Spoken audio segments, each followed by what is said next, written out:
You mentioned in elucidatory axioms that online consultants can make up to 3 mil a month. Where does that number come from? And when you get to that level, what's the next step? This is a great question. Look, the most info businesses, like when I'm talking info, I'm talking high ticket online info business, right? So like my sort of model where you're selling, courses or programs for high ticket. It's very, very, very rare for an info business to break past 2 mil a month or 3 mil a month.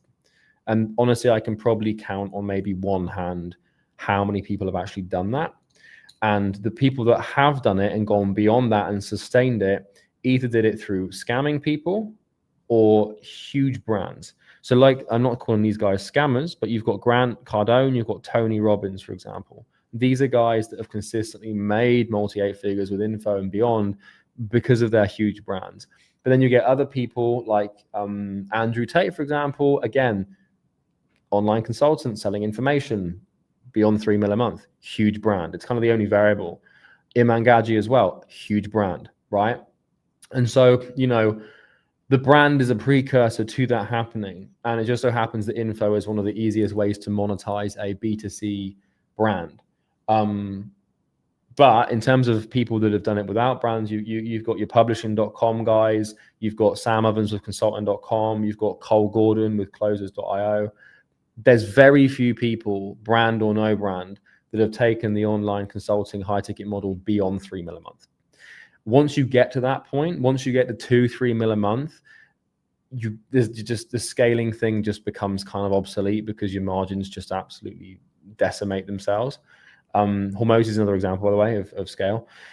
And then you look to usually business to business software, or just the next sort of model, which is usually software. But info entrepreneurs, like a sort of seasoned veteran, decade of experience, $100 million in transacted value info entrepreneur, when they enter the business to business software game, they fucking crush.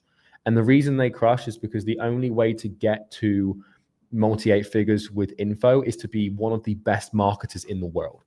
Because basically when you're selling information, you're effectively selling words on a page. You're selling just fine because it's valuable and it creates value.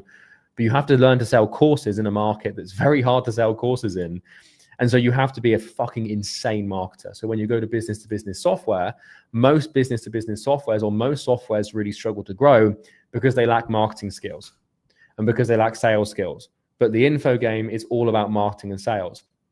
And so it's interesting that a lot of entrepreneurs in the info space do not bridge the gap to SaaS because they can't get the product right. Because software is all about product, but info is all about marketing. And so if in your info business, you can nail product and you can nail marketing, then when you transition to software, you'll fucking destroy everyone because you'll have cash, which means you can bootstrap and not give away equity or control.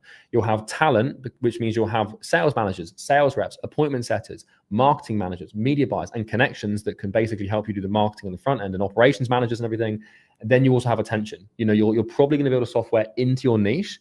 You're probably going to create something that's going to serve your niche, which means you have the attention of the niche, you have the authority in the niche.